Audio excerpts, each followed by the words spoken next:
Fear is a very human emotion, and it's quite natural to be afraid. But we see that fear also restricts us. When we are afraid, we don't want to venture deep. We just want to remain where we are.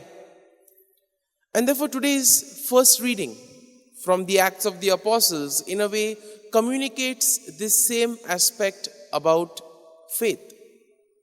For example, if somebody is afraid of the water, so the person goes to the seashore and is quite comfortable with the water just touching the feet. As the person goes a bit deeper, fear sets in.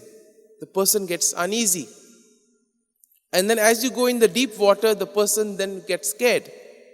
But once the person has mastered the art of swimming, once the person has control over the waves, over the water, then the person can swim with ease.